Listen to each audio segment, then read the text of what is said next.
When we change our status from being a student to a working professional, we usually have to learn some new skills that were not taught in college. One of them is a project management skills. I found that this project management skill is actually very useful to manage our life. You know that as we grown up, things get more complicated and need to be sorted. You got families, you got your personal project at your job, at your organization for example, etc. Now that I'm changed back my status from being a working professional back to being a student, why don't I use the skill I learned back when I was in the company to support my project as a PhD student? In this video, I'm going to share with you how I plan and manage my PhD program using a technique I learned back when I was a professional researcher and a business development manager in a company. Hi, my name is MH and I'm a PhD student at Nanyang Technological University, Singapore. In this video, I would like to use a technique called Work Breakdown Structure or WBS to plan and manage my biggest project right now, which is my PhD program. The basic concept of this technique is actually very simple and easy to understand, well, compared to quantum physics, for example. But most importantly, it is applicable for various occasions. So for those who are not doing PhD, I still encourage you to watch this video till the end because I'm pretty sure that you can take something from it. Alright, first thing first, what is this WBS exactly? Well, by definition, it is a deliverable-oriented hierarchical decomposition of the work to be executed by the team to accomplish project objectives and create the required deliverables. What was that? Well, a simple explanation for this is to break down your project goal into smaller goals and then translate those goals into a smaller task that are executable. That's all. And how to do that? Well, without further ado, let's just walk through it.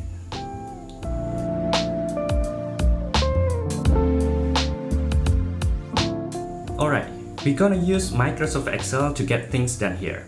But before we go into Microsoft Excel, this is the draft structure of how I want to break down my project.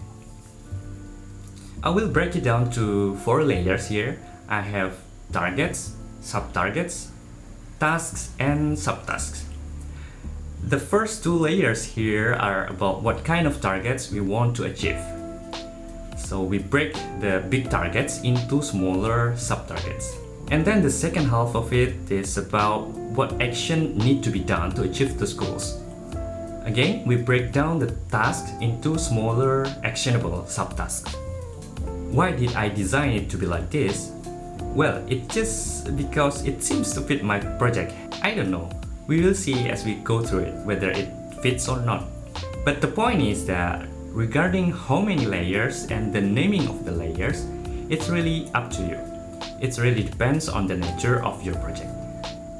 Okay, now let's go to the Microsoft Excel.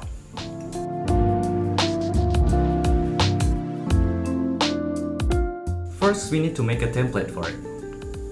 Well, we need, let's say first is numbers, and then 4 layers we have targets, sub-targets, task, and also subtasks.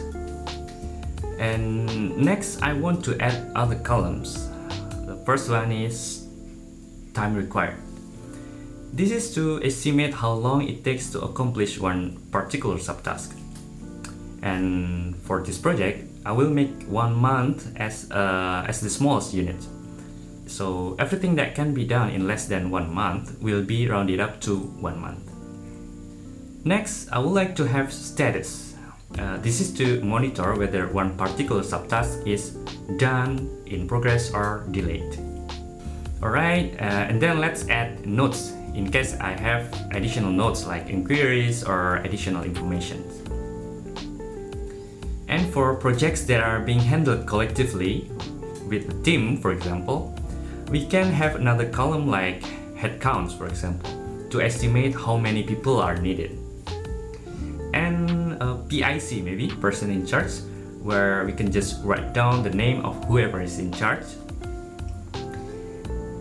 And also we can add budget, for example. Yes, the money kind of stuff.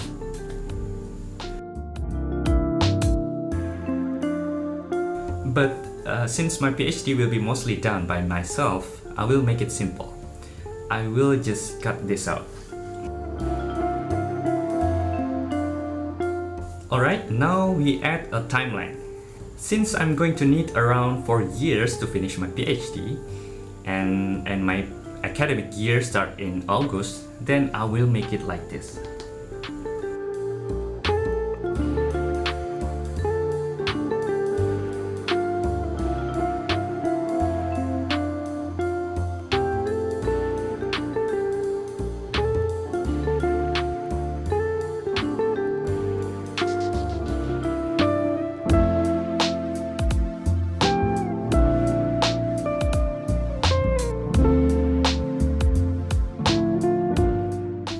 Alright, now that the template is done, it's time to fill it up.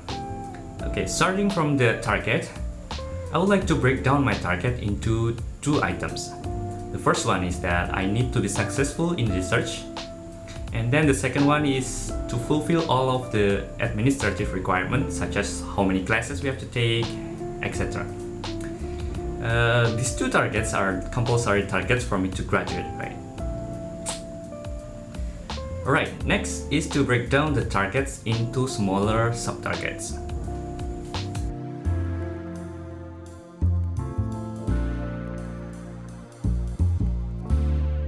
And next is to translate those sub-targets into tasks and smaller subtasks.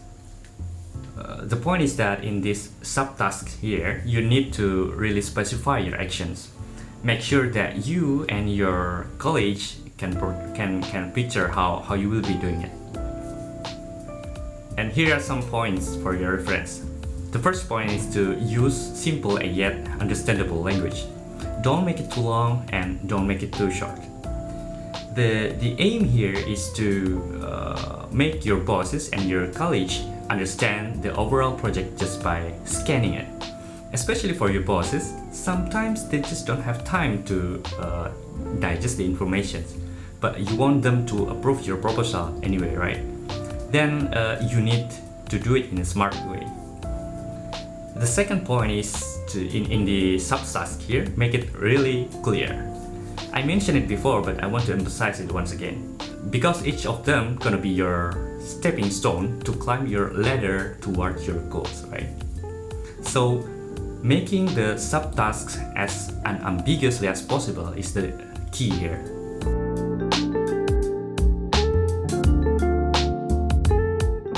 Alright, after we finished filling up all the layers and the time required, now we need to fill up the timeline.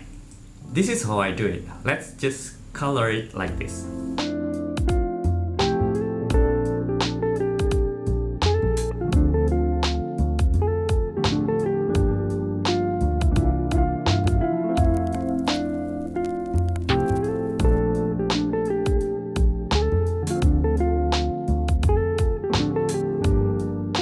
Oh yeah, please be noted that sometimes some tasks need to be done sequentially, like one after another.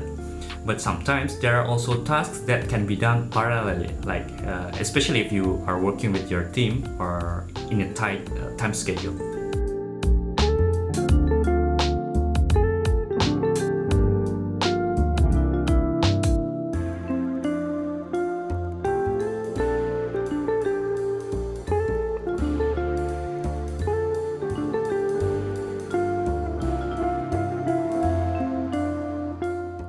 And in some real project, we might need to fill the timeline from behind, like from the final deadline. That's what often happens in industry, because the deadline is clear and we need to cramp up all the tasks accordingly. Oh yeah, and I forgot to highlight here, sometimes we need to add a buffer time to accommodate errors, delays, etc. So we need to be able to foresee some unwanted risks and mitigate the delay of the overall project. Alright, we had just done filling up all the tables, the schedule here. And does it mean that we are finished? No. this is still not the final one, because next we need to communicate this draft to our supervisors, or if you are in industry, that it can be your bosses, your team, or can be any stakeholders like customers maybe. There is a high possibility that there are still a lot of holes in what we've made today, and listening to others' opinion is never a bad idea. And it is also a way to share responsibility. By asking for their opinion and agreement, you can now commit to proceed the planning together. And now the responsibility is not yours alone anymore. Well, maybe a bit different for a PhD project because mostly will be my own responsibility, right?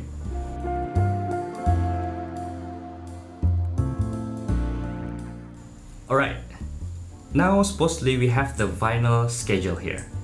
Next, what can we do with it? Alright, first is to review the past tasks. Are the tasks that supposed to be finished last month are really done? Or is there any remaining tasks to finish? And if yes, then you need to consider when to finish it. And then number 2 is to focus on current tasks.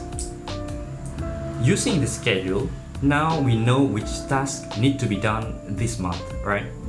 And we can focus on those tasks alone. This will give us less anxiety compared to when we always think about the big picture of our project.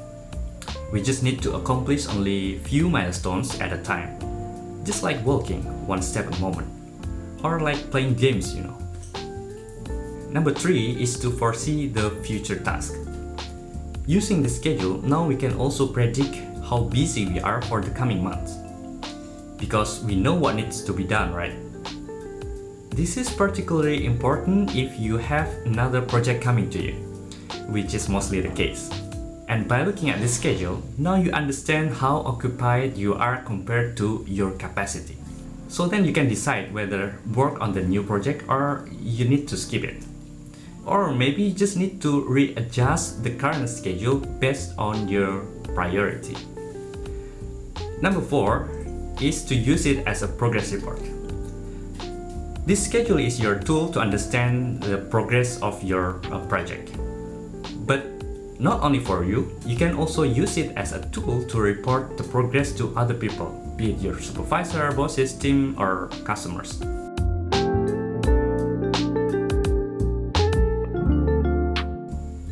Alright, that's all. That was how I schedule and manage my PhD using work breakdown structure. Be noted that this is just one of the use cases on how to use this project management technique. And for those who are doing PhD like me, I hope can be your one of your references. I know that it might be not going as well as we have planned, but at least this is our effort to make things go smoother toward the ultimate goals.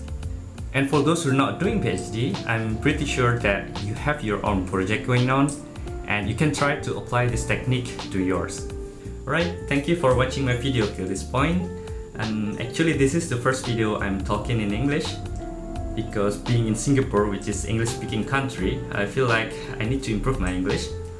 I think it still falls behind my native language, of course, my Bahasa Indonesia, or Japanese, which I lived there for around 11 plus years. So feel free to give your feedback in the comment section below.